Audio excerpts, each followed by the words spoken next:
Crypto is on fire, and hackers want your crypto more than ever before. In this video, I'm going to cover 3 crucial SIM swap prevention tips that you cannot afford to miss. Stick around until the end of this video, and of course, make sure to smash the like button. Welcome aboard the Bitcoin Express. My name is Chase. Let's get to it. I've made videos in the past on SIM swaps, along with many other people on YouTube. And what I realize is that we give general information without the details, and general tips without details just doesn't work. Everyone has a different mobile provider and everyone is in a unique situation. So I decided to make this video with these 3 crucial tips, and number 3 is the most important one by far. But in order for it to make sense, I want to do this in order. So I'm going to start with number 1, and that's adding a security pin to your plan. And general information. I've said this before, many others have said it, but this is not good enough. See, with a mobile security pin, it's a password you add to your account. When you call, you give that pin and then you can move on to the next step. But what I realized is that majority of plans accept more than just the pin for first step verification. First step verification is just to get into the account and start speaking with the representative. And second step is when you want to make a major change, such as a port or a SIM swap. The problem is, once you get past the first step verification, you're able to manipulate the worker on the other end. A lot of these plans just do not have the right infrastructure. A lot of these employees are low paid, low skilled workers. And as this article says, quote, some employees and managers are absolute brain dead and give us access to everything they own, and that's when we start stealing. You see, first step is to get in, second step is to make a change. But when you are a master social engineer, hacker, and you call one of these companies, you are able to manipulate the person on the other end and make them break protocol and get them to give you the phone number and actually perform a successful SIM swap. A lot of these plans, I'm just gonna say it, not that great when it comes to mobile security. T-Mobile, AT&T, and Sprint.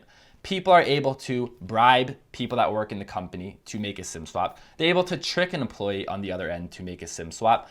So these are the bad companies. One company that's very good with mobile protection in terms of SIM swaps is Verizon. Verizon is very good. And the reason why these other companies aren't upgrading is because you get what you pay for. Verizon is more expensive. They have a better infrastructure and better employees. These other plans are cheaper, so they don't have the money to upgrade their security. It's not easy just to copy what Verizon is doing. It's going to cost a lot of money. So call up your mobile provider and ask them, when you log in, they're gonna say PIN or something else, maybe tax ID or social security. And ask them if you're able to remove one of those methods. You wanna keep less points of entry. Now, the problem I realize is that if you don't need a PIN to get in, it is very easy for a hacker to get information such as your social security number. This is so easy. Boom, they're in the account and they can start impersonating you. I've said it in previous videos, add a priority note to your account. But what I realized, I've tested it out with all the plans, these priority notes are garbage. You can tell your account, I do not want anyone to log in without the PIN. They'll note it down, they'll write it down. You can call right back and say, oh, I don't have the PIN. Can I give you my social security? Can I give you my tax ID? And they'll say, certainly, sure. They don't look at these notes. They're hidden, they don't see them. So far we're relying on the company itself, but we can't do that. In the end of the day, we need to rely on ourselves. So we will get to that. Right now, we're still relying on the company. So number 2, ask them, what is the difference between porting out and SIM swap? So with porting out, this means you're taking your number and it's going from one plan to another carrier. Then there's SIM swapping in network. So if someone has AT&T, it's taking that number from AT&T and transferring it to a new AT&T phone, or T-Mobile to a new T-Mobile phone. Many companies across the board, they're pretty strict with porting out. They ask for the PIN number, right? And if the hacker doesn't have the PIN, it can be very difficult. But when it comes to SIM swapping in network, ask your provider what their method is, what the process is. Because many times within network, it's not as strict. And these hackers that call, they are masters. They call, they have these whole stories set up. You know, it's a woman with a crying baby in the background saying, my husband's in an emergency. You know, my phone broke. I need the number right away. Just send it to me. You know, I'm on T-Mobile already. I have a new T-Mobile phone. Just send me the number. So they're able to trick these employees. So remember, low skilled, low paid employees, very easy to manipulate. You can even try it out for yourself and call just to test it out and have some fun.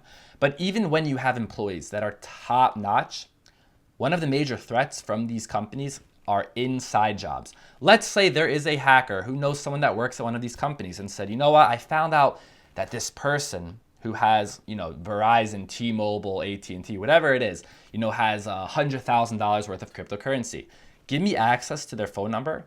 I'm going to steal it and I'll give you a $5,000 pay commission. People do that, and it has been done in the past. So far we're relying on the mobile provider, and we know it could either be due to them just not knowing how to do their job or them having access and falling for a bribe. So 1 and 2 so far, this is all on the company. But step number 3 is all about putting the security on our own hands. And that's by number 3, adding two-factor authentication to your emails.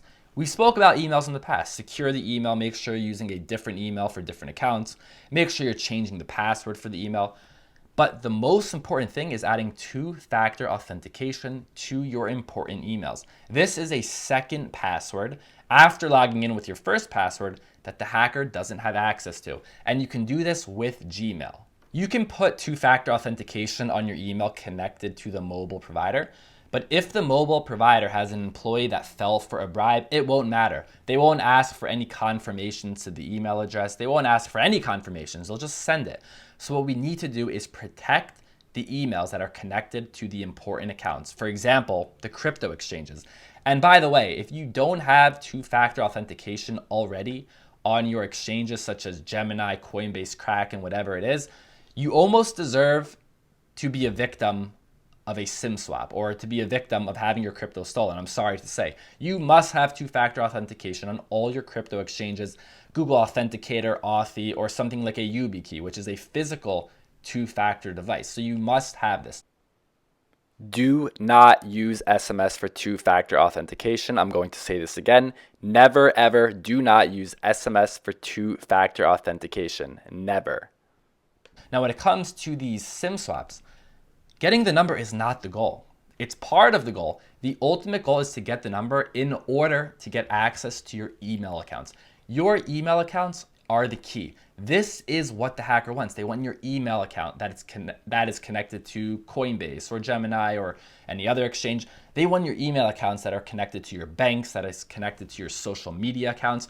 Secure your email. This is not even a question. You must do this. Now, there are websites out there that let you get in even with just a phone number. When you go to something like an exchange and you do forgot password, then they send the new password link to the email, which the hacker now has access to, and then they can reset it. But if you have two-factor authentication on your email, it doesn't matter if the hacker has your phone number, they still will not get access to your email. So must.